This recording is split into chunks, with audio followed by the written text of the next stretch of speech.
Bueno, siguiendo el orden del programa, pasaremos a la presentación de los pósters. Creo que la mayoría de ustedes ya ha visto los pósters que se encuentran en el pasillo de mis espaldas. Son 10 pósters que reúnen proyectos, propuestas de investigación de estudiantes de doctorado e investigadores que están relacionados con multiversidad. En estos proyectos se puede visualizar el diálogo que existe y que se da y que se está generando entre sistemas de conocimiento diferentes, es decir, desde el pensamiento complejo, desde la transdisciplinaridad, con otros sistemas de conocimiento. En este punto es necesario recalcar que desde el pensamiento complejo no se busca la confrontación con otros sistemas de conocimiento, ni la negación ni la exclusión, sino la generación de un diálogo que permita el enriquecimiento de propuestas teóricas y propuestas metodológicas que enriquezcan a través de nuevos elementos y herramientas metodológicas que permitan acercarnos a la realidad desde una mirada mucho más completa. Es así que estas propuestas de investigación reúnen estos trabajos en los cuales los resultados muestran este enriquecimiento que se da a partir del diálogo entre estos diferentes sistemas de conocimiento.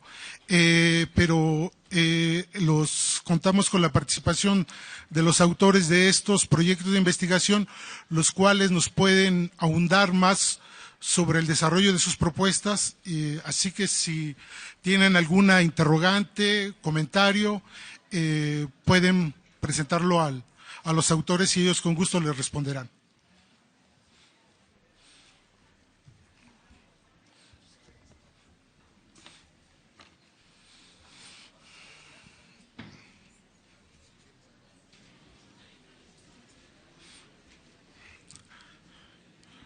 Bueno,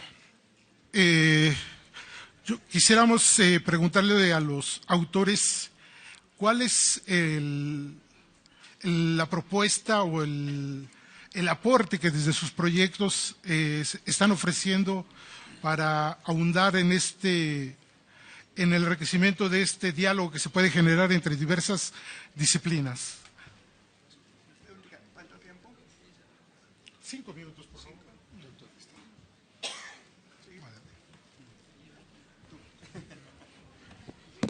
Gracias a todos los caballeros. ¿Me oye? ¿Se oye? Sí. Sí, se oye. Gracias. Me lo pego más. Bien. Gracias a los caballeros, ¿no? Gracias a todos. Me he sentido muy halagada, muy contenta en la presentación de mi póster. Es el primero desde la puerta hacia acá. El póster es la atención plena, es decir, la atención sin tensión. Más alto. Yo prefiero pararme. Y así estoy más alto también. Sí, la atención sin tensión, una nueva comprensión de un anhelo milenario. Si hace más de 25 siglos ya se propone desde diferentes tradiciones contemplativas y tradiciones espirituales en el mundo que cambiemos la manera de atender. Ya eso ocurre hace más de 25 siglos y mi propuesta intenta integrar esto al pensamiento, con un pensamiento complejo, integrarlo a la ciencia contemporánea y a la vivencia que del día a día cualquier persona puede tener. También las tradiciones religiosas nos hablan de que tenemos que ser como niños para vivir en la belleza, en el amor, en la virtud, incluso en la sabiduría, porque el sabio se vuelve un poco como niño. Y entonces en esa propuesta yo trataba de integrar. Mi vivencia me permitió, yo llevo varios años meditando, soy terapeuta transpersonal y me dedico a este ámbito de la espiritualidad secular. De hecho, pertenezco a un grupo de diálogo interreligioso al que ingresé representando a los ateos y ahora me considero una persona multirreligiosa. Y en ese sentido, planteo primero que bueno, la atención siempre ha sido concebida como atención a algo. Y las tradiciones contemplativas de lo que habla es de ese espacio de la nada, en la cual la atención también fluye. Es la atención infantil abierta a la nada. Es decir, atiendo y suelto a la atención. Por ejemplo, para atrapar monos se utiliza una caja. El mono mete la mano, toma la fruta y cuando va a sacar, la mano no puede, se traba. El mono no sabe soltar la fruta. Las personas sabemos soltar la fruta, pero muchas veces no sabemos soltar las ideas. La atención plena se refiere justamente a ese momento de soltar no solo la fruta, sino también la idea. Entonces, se trata de este proceso. Siempre se ha dicho que hay que meditar y muchos años meditando para lograr esta atención plena, esta apertura atencional. Pero hemos descubierto recientemente un grupo de neuronas, las neuronas espejo, ¿verdad? Pero que hace tiempo sabemos que, de alguna manera, intuitivamente, sabemos que se ponen en marcha cada vez que compartimos una mirada con alguien, cada vez que la otredad nos vemos reflejados en la otra persona, ¿verdad? Y en los niños eso está muy claro. Los niños están totalmente abiertos. Ellos saben cómo atender. José Martí decía, los niños son los que saben querer. Yo digo, los niños son los que saben atender. Aprendamos a atender como niños. Rescatemos voluntariamente esa atención abierta infantil. Es mi propuesta y creo que la visión compleja, el pensamiento complejo, requiere de esa apertura atencional para ingerir, tal como el pensamiento, la digestión procesa lo que se del alimento, el pensamiento procesa lo que se permite uno ingerir desde la atención.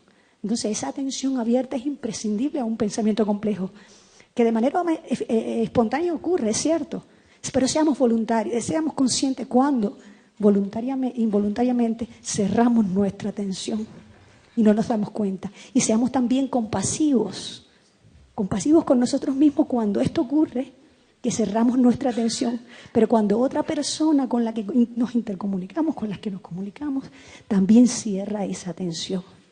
Entonces, bueno, esa es mi propuesta. Rescatemos la atención infantil, abramos nuestra atención y es una atención amorosa, es una atención comprensiva, compasiva, abierta. Y bueno, gracias a todos. Cualquier pregunta, cualquier posibilidad de colaboración, estoy abierta a todas las propuestas. Tengo muchos trípticos de estos que los puedo repartir. Más si quieren para llevar, porque es mi anhelo compartir esta atención abierta. Muchas gracias. Muchas gracias.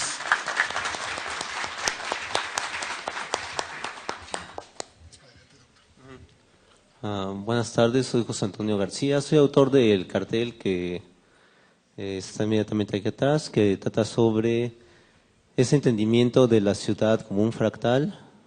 Y básicamente lo que ha movido mi interés es, como lo decía Manuel Wallenstein, ¿no?, en su libro Impensar las ciencias sociales, es impensar la ciudad. ¿Qué quiere decir esto? Repensar la ciudad, pero no con los paradigmas epistemológicos tradicionales, sino con nuevos paradigmas que nos hagan producir un conocimiento de vanguardia. Y entre estos nuevos paradigmas está, digamos, epistemológicos, está el pensamiento complejo.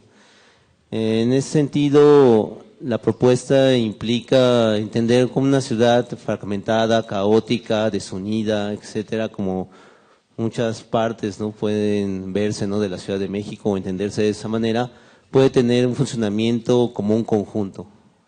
Cómo poder entender esa lógica de funcionamiento dentro del caos, dentro de una ciudad, es parte de lo que mueve, digamos, esta propuesta que estoy planteando. Para ello, no solamente hago eco, ¿no?, de el paradigma epistemológico de la complejidad, con sus principios hologramático, recursivo, dialógico, sino también de otros autores como Rolando García, a través de su teoría de los sistemas complejos. Y todo esto trata de ver o echar luz, no solamente sobre cómo la sociedad y el ser humano transforma la ciudad, sino cómo la ciudad también transforma al ser humano y a la sociedad que la habita. En ese sentido, se trata de producir un conocimiento que trate de ver el entendimiento de la ciudad no de una manera fragmentada, sino a través de una manera integral, donde las soluciones que se busquen dar, ¿no?, partan de un entendimiento de la realidad, donde cada una de las partes que la componen están interrelacionadas a través de múltiples procesos que están interdefinidos entre sí y que buscan no solamente verlo de una manera multiescalar, sino también a diferentes niveles. En ese sentido es muy importante dar cuenta, ¿no?, de que en disciplinas como de las cuales yo provengo, ¿no?, como la arquitectura y el urbanismo, muchas veces no solamente se generan productos teóricos, sino también productos prácticos. Es parte de la búsqueda de estas ciencias, estas disciplinas, y muchas veces el conocimiento y las soluciones que se ofrecen para elevar la calidad de vida de las personas que habitan en la ciudad, pues son soluciones parciales que no satisfacen a las personas que la habitan, y muchas de estas soluciones son parciales porque el conocimiento que se produce es visto de manera parcial. Para poder resolver un problema de vialidad se contrata un ingeniero vial, pero el ingeniero vial no sabe nada, ¿no?, ni toma en cuenta aspectos culturales, sociales, ecológicos, jurídicos, administrativos, ni muchas otras cosas que tienen que tomar en cuenta y que van a ser afectados a partir de la vialidad o el puente, ¿no?, que va a construir. Entonces, muchas veces se causan efectos en la ciudad a través de la modificación o la creación de nuevos entornos urbanos que, digamos, no satisfacen a las personas que los habitamos y crean más efectos negativos que positivos, o crean efectos positivos, ¿no?, a una escala mayor, pero negativos a una escala, digamos, mucho menor.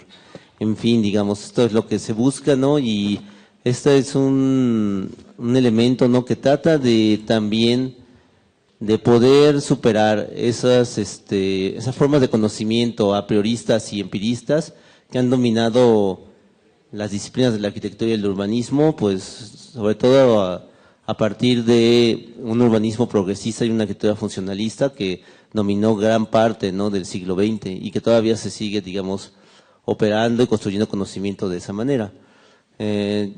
Yo por otra parte, ¿no?, también estoy, digamos, abierto, ¿no?, a difundir, digamos, este conocimiento, a los pocos o muchos aportes que uno haya dado, ¿no? Siempre mi interés ha sido difundir lo que uno hace, compartir el saber de lo que uno produce, poco o mucho, ¿no? Siempre es importante establecer ese diálogo de saberes que siempre va a ser muy enriquecedor y que va a permitir que, digamos, los aportes que uno pueda tener, ¿no?, puedan nutrirse de las experiencias de otras personas, y eso va a permitir no solamente una intervención de la ciudad a través de una visión más transdisciplinaria, sino también incluso no poder diseñar formas de intervención de la ciudad que tiendan a la participación ciudadana y con ello también al punto de vista de las personas que viven y hacen la ciudad. Estoy a sus órdenes y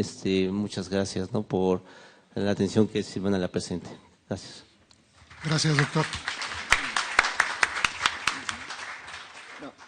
Mi nombre es Jesse Soler. Mi propuesta es, digamos, extremadamente teórica, pero también extremadamente pragmática. Lo que busco es desarrollar una propuesta de construcción de futuro a partir del pensamiento complejo. Y la idea es articular dos campos del pensamiento que han echado raíces en América Latina.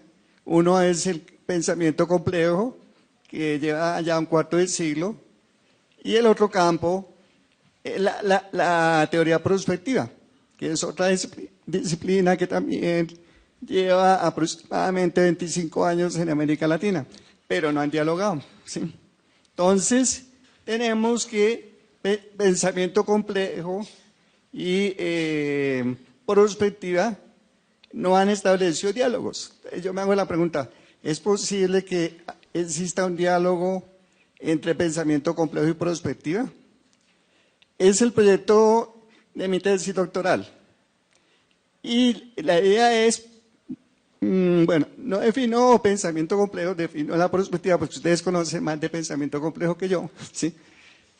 La prospectiva busca visionar futuro, pero no solamente visionarlo, sino también construirlo. y busca construir el futuro con los actores sociales, o sea, 4 grupos de poder de la sociedad. ¿Cuáles son? Los actores de tipo empresarial, ¿sí?, cuyo objetivo es una rentabilidad, los actores del sector político que buscan incrementar el poder, ¿sí?, los actores del sector educativo que buscan aumentar los conocimientos y la investigación, y los actores de la sociedad civil que buscan incrementar el bienestar.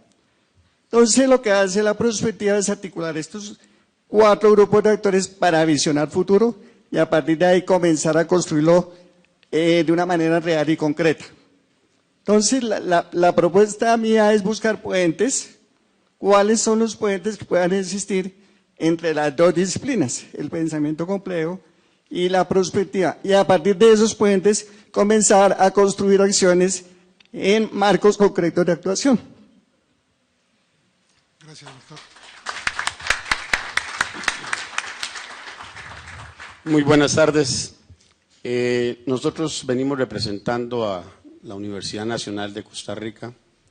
Hemos llevado a cabo un proyecto y lo hemos llamado la Cátedra Rolando García de Humanismo, Interdisciplina y Complejidad del Centro de Estudios Generales de la Universidad Nacional. Cuento historia para poder decir y definir posteriormente el porqué del proyecto. La Universidad Nacional es una universidad que nace en el año de 1973, se funda y se crea el Centro de Estudios Generales, el cual pasa a ser la parte principalmente pedagógica de la universidad, principalmente con lo que es la formación de los estudiantes de humanidades, pero desde el aspecto tradicional, filosofía, historia y literatura, además de algunos cursos adicionales de lo que son las ciencias exactas. Posteriormente se fueron ampliando un poco más y el Centro de Estudios Generales dio inicio no solo a esa parte de la pedagogía, sino también incluyó la investigación y la extensión como parte fundamental del Centro de Estudios Generales. Con base a eso, a mediados del año 2015, el Centro de Estudios Generales y con la elección del señor vicedecano, el doctor Barahona, don Miguel Barahona, quien fue compañero de trabajo de don Rolando García, inclusive acá en México, Mérida, Yucatán, y donde trabajó mucho tiempo en todos estos procesos de investigación, decidimos crear, y me acompañan inclusive 2 compañeras, la doctora María Sancho, conjuntamente con la doctora Lucía Rincón, parte de este proyecto o de esta cátedra que inclusive ya empezamos a trabajar. Y hemos empezado a trabajar porque principalmente lo que se pretende es que nosotros podamos ahora ir fortaleciendo las 4 áreas fundamentales del Centro de Estudios Generales. El Centro de Estudios Generales está distribuido en 4 áreas. El área de letras y filosofía, el área de las ciencias sociales, el área de las ciencias exactas y naturales y filosofía. Desde ese aspecto, nosotros hemos querido desarrollar y comenzar a desarrollar una malla curricular en la cual la investigación, la extensión y la producción se puedan ir graduando poco a poco y se hagan más interdisciplinarias. Eso nos ha llevado a un proceso en el cual se ha caracterizado, y lo hemos caracterizado principalmente, como lo que hemos llamado la transmisión de la multidisciplinaridad a la interdisciplina. Dentro del marco, obviamente, del paradigma transversal, transdisciplinario, del nuevo humanismo, que es parte inclusive, o del nuevo humanismo latinoamericano, que es parte que ustedes inclusive pudieron haber leído hoy, donde enmarcamos 3 procesos fundamentales y vamos definiendo ahí principalmente lo que queremos. Es decir, buscamos investigar más sobre lo que es la teoría y la práctica del humanismo, desde la interdisciplinariedad y la complejidad, principalmente en la actualidad. Definimos el humanismo y lo hemos definido inclusive textualmente, y está puesto en nuestro banner, pero lo que queremos es conceptualizar sobre el nuevo humanismo o humanismo latinoamericano. Y de igual forma en la interdisciplina y lo que es la parte de la complejidad, queremos establecer los nexos intelectuales en una forma más profunda entre estas tres temáticas, de manera que podamos crear ámbitos de reflexión y acción en el Centro de Estudios Generales. Esa es la tarea que nosotros estamos abocados a llevar a cabo, en la cual esperamos nosotros, por medio de la cátedra, poder buscar investigar sobre la teoría y la práctica, el humanismo, la interdisciplina y la complejidad en la actualidad como objetivo fundamental para poder crecer en ese aspecto y principalmente en lo que es esos tres aspectos fundamentales que creemos son vitales y fundamentales para poder cambiar un poco nuestros paradigmas, nuestro campo de acción, como lo es un nuevo humanismo, la interdisciplina y la complejidad.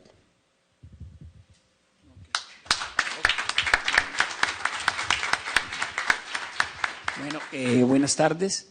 Ahora entiendo por qué estoy aquí. Realmente el mundo es muy complejo, ¿sí? Hace 23 años tengo aquí al lado izquierdo a mi profesor de inteligencia artificial. No lo veía desde hace 23 años. Entonces, interesante encontrármelo acá, profesor. Ok.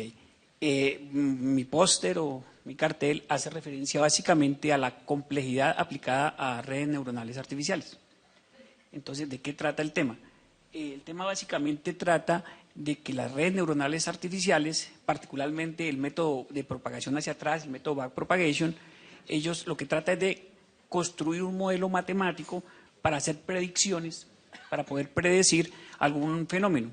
Suponga usted que tenemos aproximadamente 1000 datos de algún evento o algún fenómeno y aplicamos redes neuronales de método tradicional, que es muy bueno, muy eficiente, y el método logra predecir todos estos eventos, todos estos 1000 eventos, con un porcentaje de asertividad muy alto. Suponga usted el 98-97%. Suponga usted que de todos esos datos quedó un solo dato que no predijo. Mi pregunta siempre ha sido, ¿y por qué? Si es matemático, ¿por qué no logra predecir todos los datos si eso también ocurrió? Entonces yo empecé a mirar el tema de la complejidad, empecé a mirar el tema de la disciplina, la interdisciplina, la transdisciplina, la complejidad, a ver cómo lo podía relacionar. Algún día se me ocurrió alguna forma, la llamo yo, o algún método de poder hacer esta relación, de que las variables de acuerdo a la salida esperada tengan relaciones. Incluí variables de entrenamiento para las redes neuronales que yo llamo variables con conceptos de complejidad y los metí a la red neuronal de backpropagation y realmente mejora la predicción considerablemente. Entonces, eso ha hecho que pues, yo sea muy feliz desde el punto de vista que logró funcionar. He hecho muchos experimentos, bastantes experimentos, y la verdad estoy totalmente convencido de que este es el concepto que se puede aplicar para que esto mejore. Okay.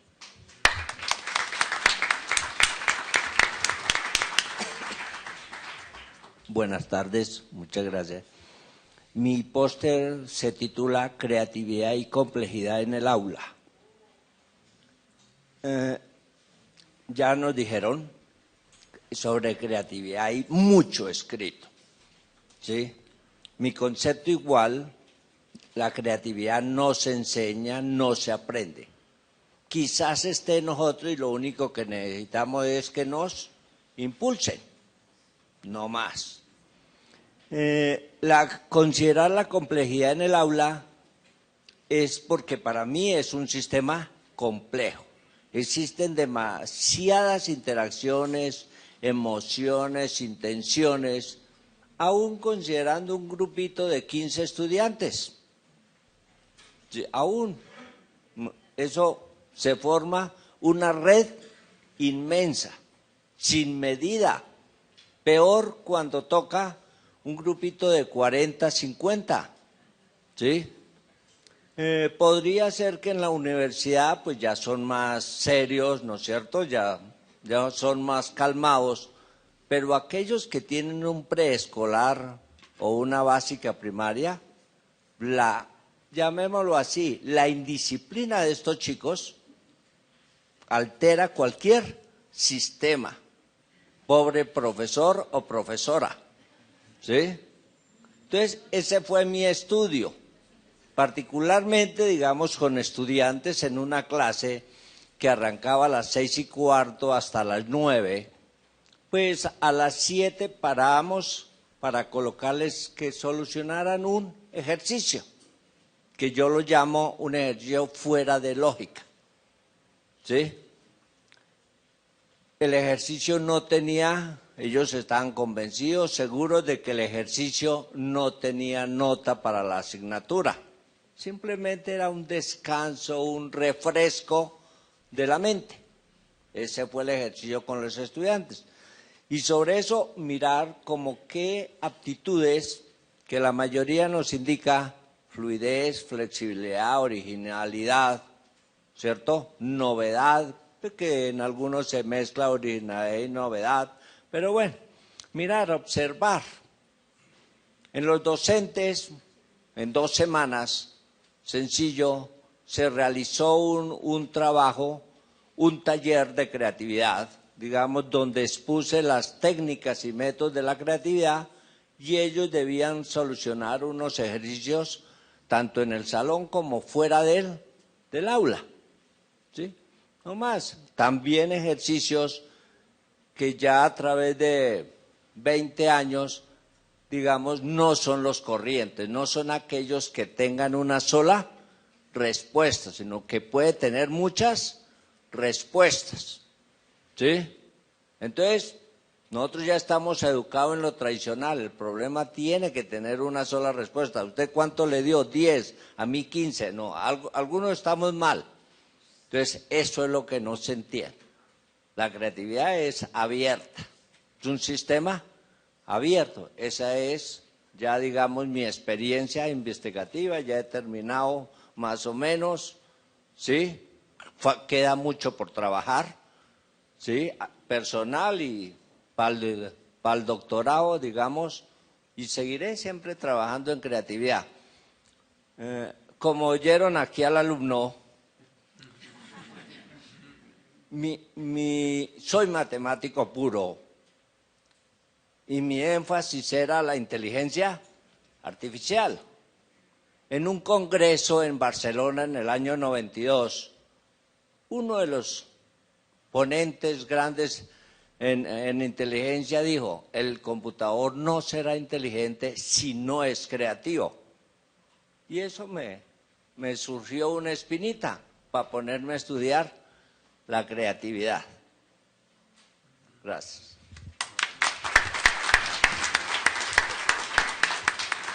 Buenas tardes. El tema o el área sobre el que vengo a colocar y dejar en consideración en este público tan especial tiene que ver con redes, empatía y redes empáticas y desarrollo regional. Esta investigación la estoy adelantando con una compañera también del doctorado.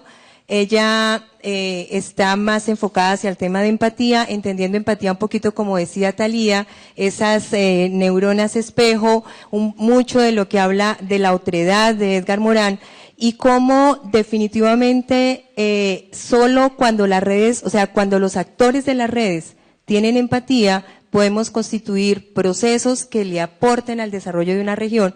En nuestro caso, el área de estudio, el territorio es el lago de Tota, un área de Colombia con muchísimo potencial turístico que no ha sido aprovechado.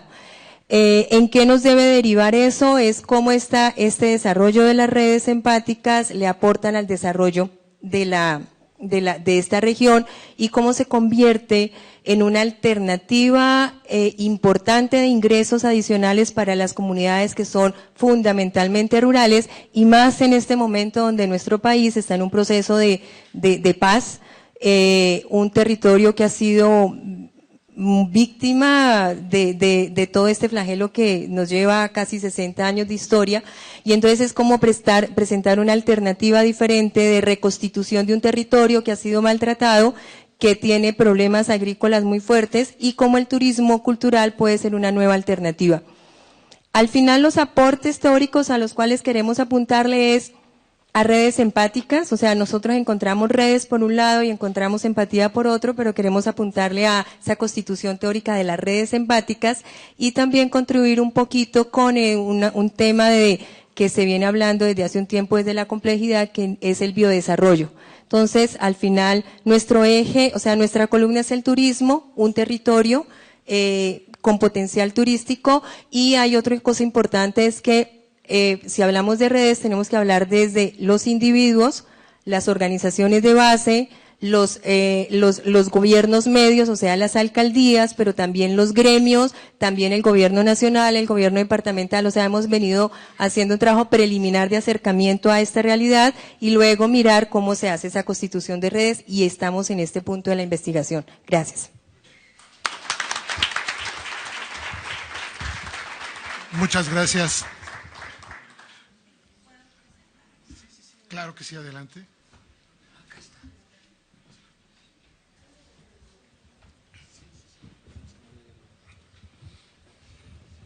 Buenas tardes. El póster es el que tiene los niños y las niñas en la parte inferior, y lo titulé La complejidad y la hegemonía de la norma binaria en la constitución de las otras identidades. Y es un trabajo que, quiero decirlo públicamente, se lo debo a Multiversidad por el reto que me implicó meterme en el campo que venía cultivando o teniendo ese diálogo con los géneros, pero que me impliqué en tejer desde otras disciplinas y sobre todo desde la teoría de la complejidad de Ergan Morán, meter ese tejido, ¿no? Que para mí fue pues un reto. La investigación, que es de lo que doy cuenta finalmente en el póster, es el tejido que pude lograr o que intenté hacer ese entramado de ese nudo que se teje cuando se están constituyendo las otras identidades en niños y niñas pequeños, y sobre todo aquellos que no caben dentro de los binarismos, lo cual estas nuevas emergencias que están poblando las instituciones escolares y que generan muchos problemas. Entonces establecí un diálogo entre la teoría de la complejidad y la teoría queer, y pues es el póster que está ahí donde están los niños y las niñas, algo de morado. Y yo pues quiero agradecer este reto que ha implicado para mí, porque pues para mí fue novedad no meterme, porque había cultivado solamente una línea, y entonces para mí ha sido muy, muy satisfactorio. Gracias. Muchas gracias. Disponemos de unos minutos si alguien quisiera hacer algunas preguntas. Bueno, no quiero hacer una pregunta, quiero hacer un comentario. No es habitual que en un congreso se le dé la palabra a los que trabajan póster. Y eso ha creado una tradición negativa en los eventos de suponer que el póster es una modalidad menor. Lo hemos hecho así porque el póster es una modalidad mayor. Primero lo tenemos ahí, lo vamos a tener mañana y lo vamos a tener pasado mañana, y podemos dialogar directamente con cada uno de los autores para discutir cosas muy específicas que cada uno de nosotros podemos ver en los pósters. Y además ellos han tenido un espacio, y en el coloquio de doctorantes tendremos otro espacio, los hemos invitado a que estén, y muchos de ellos son doctorantes que no solo están invitados, sino que les toca estar. Creo que es importante reivindicar esta modalidad, y quería nada más hacer un comentario. Busquen un poquito de información sobre lo que se llama el microcartel, porque el póster da también la posibilidad de hacer una publicación científica muy original. En los 90 se habló mucho del microcartel, después se ha dejado de hacer, y esa es una posibilidad que tenemos. Gracias. Gracias. ¿Alguna otra pregunta?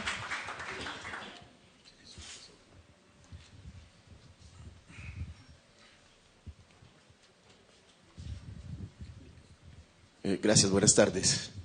Quisiera hacerle una pregunta a la persona que está trabajando el tema de los fractales y la urbe. Nuestras ciudades son centenarias. En América Latina han crecido desordenadamente y se expanden, y además se consumen a los municipios o pueblos aledaños. ¿Cómo organizar la ciudad a partir de esas o de su propuesta, si ya de algún modo la ciudad tiene una lógica de crecimiento desordenado? Bueno, contrario a lo que puede tender, ¿no?, la teoría de la planificación tradicional, no se trata tanto de ordenar, sino más bien lo que se propone es entender el funcionamiento de esos diferentes espacios que están interrelacionados con diferentes procesos que están interdefinidos entre sí. Y a partir de ese funcionamiento poder mejorar los procesos que están determinando la calidad de vida de los que habitan esos espacios, esos entornos. Pero a partir de qué? Digamos, del entendimiento de esos diferentes sistemas que están articulados y corresponden a diferentes dimensiones de la realidad que están interactuando entre sí, dimensiones culturales, económicas, sociales, espaciales, ecológicas, jurídicas, administrativas, políticas, etcétera, ¿no? Y con esto lo que se busca es hacer intervenciones dentro de la ciudad a diferentes escalas y a diferentes niveles que incidan de una manera integral en todos los componentes de esos sistemas que están articulados entre sí. Pero ¿cómo poder intervenir estos diferentes entornos en una ciudad, como tú lo dices, ¿no?, que está, digamos, expandiendo, que está, digamos, interactuando con entornos como puede ser en la Ciudad de México, ¿no?, que son muy disímbolos entre sí, ¿no?, que tiene que ver el centro histórico de Tlalpan, ¿no?, con un lugar como puede ser Nezahualcóyotl, ¿no?, o como un lugar como puede ser la Unidad Nacional Tlatelolco, pues son entornos totalmente diferentes, sin embargo están interactuando entre sí. ¿Cómo poder articularlos? ¿Cómo poder mejorar la calidad de vida de los que vivimos en urbes como esta? Pues a partir, ¿no?, de entender cuáles son las interrelaciones que se establecen entre sí, entre esos diferentes entornos urbanos. Algo que decía o explicaba Rolando García en su teoría de los temas complejos, era lo siguiente, que uno como investigador, cuando estudiaba este tipo de temas o de este enfoque epistemológico, lo principal que uno estudiaba eran las interrelaciones, más allá que los componentes o las críticas componentes, eran las interrelaciones que se daban entre las diferentes partes, ¿no?, de esos sistemas complejos. En ese sentido, la ciudad concebida como un solo sistema complejo, lo que se pretende es entender cómo se afectan mutuamente o recíprocamente, ¿no?, cada uno de los entornos que están, digamos, componiendo la ciudad. En ese sentido es muy importante entender esos vasos comunicantes entre estos diferentes entornos urbanos y entender cómo poder incidir en cada uno de ellos a partir de sus múltiples dimensiones, escalas y niveles para poder mejorar la calidad de vida de los demás, pero no tratar de ordenarlos, no tratar de ordenar, digamos, el caos que existe. En el urbanismo ha sido muy seguido durante todo el siglo XX, ¿no?, todas esas teorías derivadas de la arquitectura funcionalista y el urbanismo progresista, que tendían a ordenar, siguiendo el paradigma de la modernidad, ese caos, ¿no?, y llegaron a soluciones como separar a la ciudad de acuerdo a sus 4 funciones principales: la recreación, el trabajo, la vivienda y la circulación.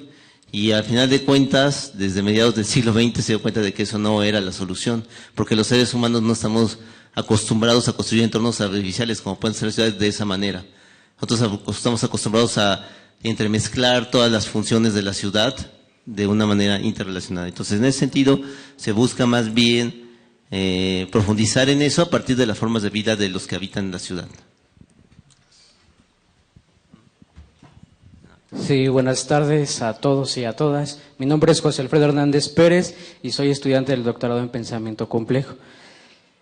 Me siento muy contento porque estoy viviendo una experiencia única en el sentido de que todas las aportaciones de los especialistas y ustedes, los colegas que también están en proceso de obtener el grado de doctor y que algunos ya son doctores, me queda la reflexión de que el pensamiento complejo, las ciencias de la complejidad, tiene una vinculación con todos los temas que se pueden dar en el mundo, ¿sí? Entonces, Siento que estoy viviendo una experiencia inolvidable, estoy aprendiendo cada día más sobre el pensamiento complejo y en este caso, pues felicitarles a ustedes por compartirnos esos avances de investigación.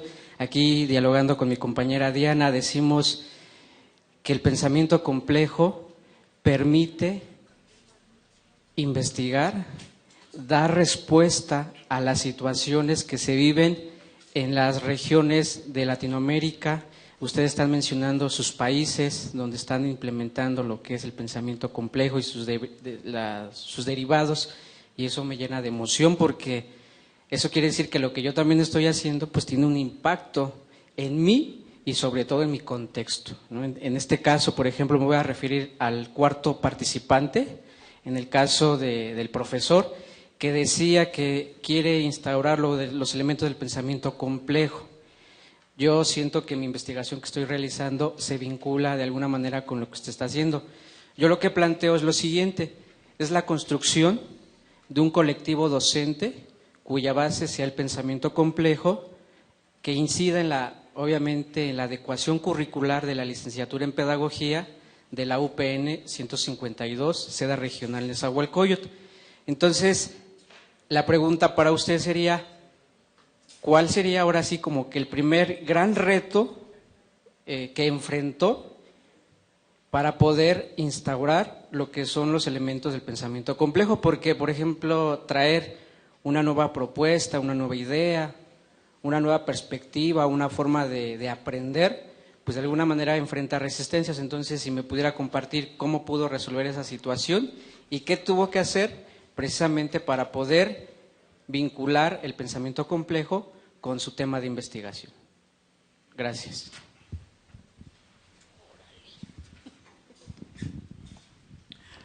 Bien, como lo mencioné en mi participación, este es todo un proceso que estamos llevando a cabo a partir del 1 de enero de este año, en donde nos hemos abocado, obviamente, primero a definir conceptualmente, como lo dije, esos tres aspectos fundamentales, como lo es el humanismo, la interdisciplina y el pensamiento complejo. Posterior a esto, nosotros estamos elaborando tres antologías. Tres antologías, la primera que va a ser sobre humanismo, la segunda que va a ser sobre interdisciplina y la tercera que va a ser pensamiento complejo. Estas tres lo que pretenden, y hemos estado en estos momentos en un proceso de trabajo constante, los compañeros que integramos esta cátedra, es mediante el estudio de varios artículos. Por citar un ejemplo, en pensamiento complejo se analizaron más de 78 artículos, en donde la pretensión es de que nosotros podamos dividirlos en tres aspectos, que la antología sea clara, concreta y precisa, con respecto a lo que estamos pensando, a los antecedentes del pensamiento complejo, con respecto al desarrollo de lo que se quiere conceptualizar dentro del pensamiento complejo, y posteriormente poder desarrollar como lo decía bien claramente el compañero, de qué forma nosotros podemos permear la currícula del Centro de Estudios Generales, principalmente basados en que somos en los que ha recaído la mediación sobre estos temas, que es el Centro de Estudios Generales, del cual inclusive estamos pretendiendo cambiar el nombre del Centro de Estudios Generales al Centro de Humanidades, para poderlo conceptualizar mejor. En el banner, si ustedes pueden notar y leer, ahí estamos conceptualizando ya por lo menos en primera instancia una definición de lo que estamos concibiendo como humanismo, como interdisciplina y como pensamiento complejo, una tarea en la cual hemos iniciado. La intención es tener 3 años para poder hacer una producción en la cual podamos nosotros definir el campo de acción en estos 3 aspectos que pueda permear toda la universidad y que nosotros podamos empezar la nueva práctica de del aspecto interdisciplinario y de pensamiento complejo en la Universidad Nacional y por parte de todo el cuerpo docente y principalmente de los docentes del Centro de Estudios Generales de la universidad. Bueno, le vamos a dar la palabra a otro de los cartelistas. Sí, gracias. Bueno, así rápido, porque creo que es disculpen que haya llegado un poco tarde, pero bueno, yo soy el último cartel que está presentado al final. Mi formación es economista. Como economista es algo complicado meter temas más complejos, como ustedes comprenderán, porque es una disciplina muy dura dentro de la parte académica. Es decir, tiene metodologías muy concretas, de alguna manera se pretende que pues nada más sean a través de modelos econométricos o algunas cosas. Vamos, la parte formal es un poco pues difícil de cambiar en cuanto a los nuevos estudios que se pretenden, y sin embargo vengo de una disciplina dentro de la economía, que es economía de la ciencia y la tecnología, donde por fortuna ha habido muchos cambios. Ahí sí, dentro de la parte teórica, y precisamente mi interés de estudiar el modelo general del talento en un tema, viéndolo como un tema económico, cosa complicada, un tema administrativo de origen. Ustedes lo pueden ver en cualquier Journal of Management. Sin embargo, no se le había dado la connotación de cómo explicar el proceso mismo de la creación del desarrollo del talento. De hecho, validar el concepto y formar toda la madeja del sistema económico para poderlo modelar o hacer por lo menos una propuesta, pues eso ha sido lo más complicado, ahí sí. Y la propuesta que les puse, o que tengo aquí, es precisamente plantear que hay la posibilidad de la creación de conocimiento económico, y que tenemos que ver la misma economía como un proceso económico. Al verlo como un proceso económico, evidentemente, todo el saber y el conjunto de saberes y las competencias que se van generando van tomando un nuevo cariz en este paradigma transdisciplinario, donde evidentemente lo que se construye son subsistemas de conocimiento, que es lo que de alguna manera pueden apreciar en 4 cuadrantes, que es lo que vemos en el modelo general de talento, todo muy acorde a todo lo que es los estudios de neurociencias, es decir, cómo se crea el conocimiento, pero también a nivel de las neurociencias, cómo funciona este proceso de creación de conocimiento.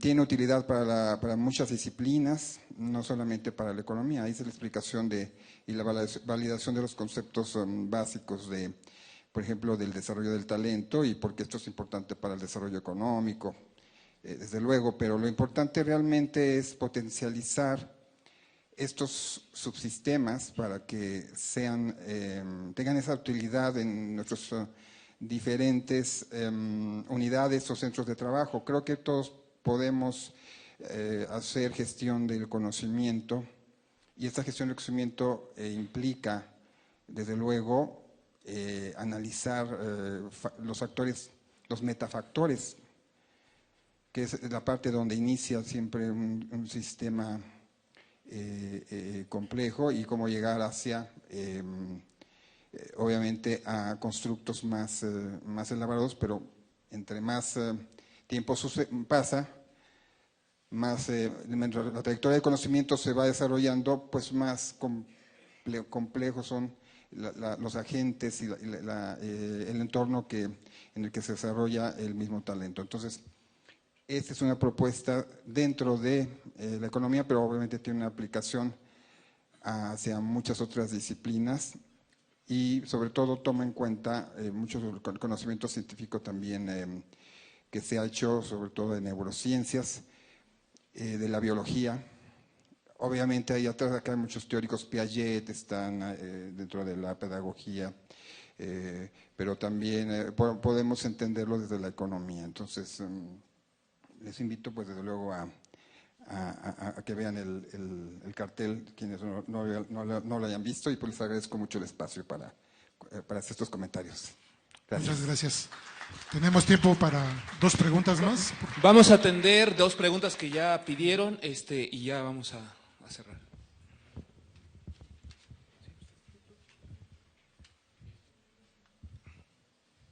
Bien, muy buenas noches ya, ¿no? Ahora. Bien, yo soy Alberto Martínez, vengo de Colombia con un interés de tratar de aportar en el campo pedagógico. Tengo algún trabajo con las facultades de medicina y algún trabajo con la enseñanza de las ciencias naturales.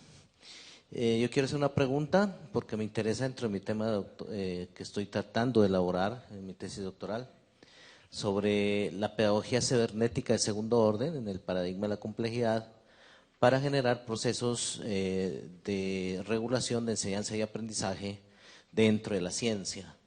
No he escuchado yo el término de pedagogía cibernética de segundo orden acá en el Congreso, pero es un tema que lo he venido estudiando frente a generar una postura desde el pensamiento complejo de Edgar Morin frente a tratar de ver lo invisible. El pensamiento complejo intenta a eso que es invisible tratarlo de hacer ver. Entonces la pregunta para de pronto mi tema que estoy tratando de elaborar es para Carlos, dentro de lo que es la creatividad y en el aula escolar, cómo de alguna manera se ha trabajado en ello sobre la problemática de las nuevas tecnologías, todo lo que es la computación, todas las TIC en general, las nuevas tecnologías de la informática y la comunicación. De alguna manera el mundo adulto lo ha visto como un obstáculo, cuando pues desde la complejidad podemos ver como un potencial.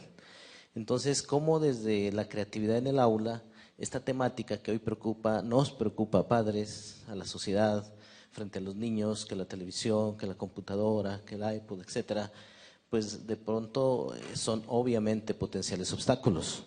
Entonces, en ese campo, ¿cómo se ha venido trabajando en su experiencia?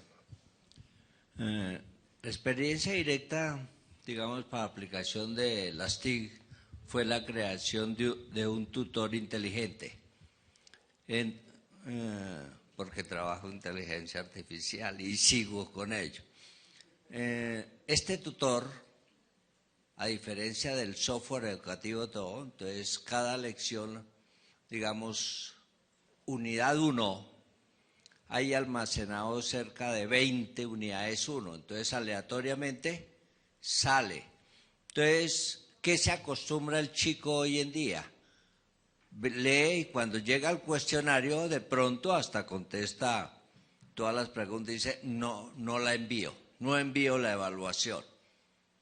Entonces cuando vuelve a entrar la evaluación ya es otra evaluación porque también las preguntas van a salir al azar. Entonces no va a estar en esa parte lineal como se dice, sino está de forma no lineal, es decir, aleatoria. Entonces el chico tiene que coger el concepto, ¿sí? Y hay interrelación, algunos ejemplos buenos, malos, eso sí depende de cada uno y ese es particularmente el ejercicio directo.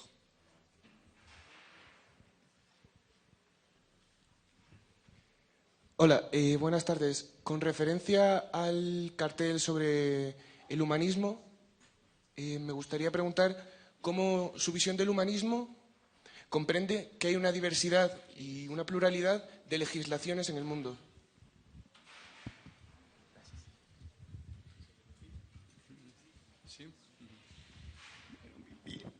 Bueno, lo voy a plantear la respuesta con un ejercicio muy práctico.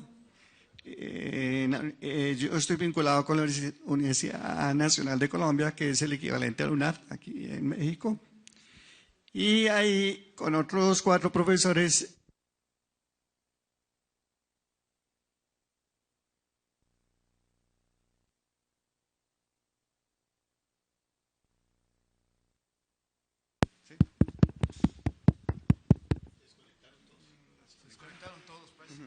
A ver, así, Yesid, por favor, adelante. ¿Sí? Listo, bueno. Con 4 profesores adelantamos un diplomado de complejidad y prospectiva. En ese diplomado participan profesionales de múltiples disciplinas, ¿sí?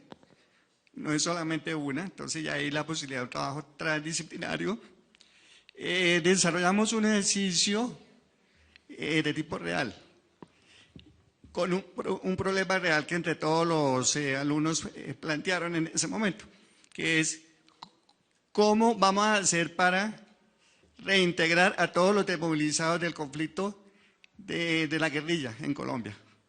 O sea, un problema real, complejo, porque está articulado a la drogadicción, al narcotráfico, a la violencia, a la inseguridad y también múltiples relaciones de tipo económico a nivel nacional e internacional. Entonces, en ese ejercicio nosotros vimos pues, que el pensamiento complejo tiene elementos de futuro, o sea, de prospectiva, y eso uno lo ve en varios textos, pero también de otra parte uno encuentra que hay elementos de complejidad en la prospectiva. Y hay un puente común y es el humanismo y la ética. Entonces, a partir de esos altos valores, nosotros desarrollamos un ejercicio de responsabilidad social de la universidad frente a la sociedad. Y aplicamos la metodología de la prospectiva, son como unos 25 métodos los que tiene la prospectiva, aplicamos 4, con los actores sociales. O sea, consultamos a representantes de los empresarios, consultamos a representantes de las entidades públicas, consultamos universidades, no solamente la nacional, sino también otro tipo de universidades públicas y privadas, y también consultamos a las organizaciones cívicas. ¿Cuál fue el resultado? Sí, correcto. Entonces, el resultado es que de esa consulta los actores sociales respondieron y el 95% le dan pleno apoyo a toda la población que se vaya a desmovilizar en el conflicto armado en torno a la paz. Y un segundo resultado del ejercicio es que la universidad se interesó en un ejercicio de prospectiva. Nos llamaron a reunirnos con los 40 decanos de la Universidad Nacional para construir un plan prospectivo al año 2030, que va en consonancia con los objetivos de desarrollo sostenible. Entonces, creo que es una aplicación práctica de cómo los docentes, de alguna manera, pueden entrar a cumplir un papel social muy importante a través de los mecanismos de los cuales disponen el aula. Muchas gracias. Muchas gracias a todos. Dos anuncios, más bien 3 anuncios. Primero, hay felicidades a los que presentan cartel. Siempre es un reto, una experiencia estar enfrente del público. Segundo anuncio, hay que devolver los traductores, por favor. Y tercer anuncio, nos vemos mañana para seguir el ejercicio a las 8 de la mañana. Hay que descansar porque ha sido un día interesante, rico académicamente y de debate. Gracias a todos.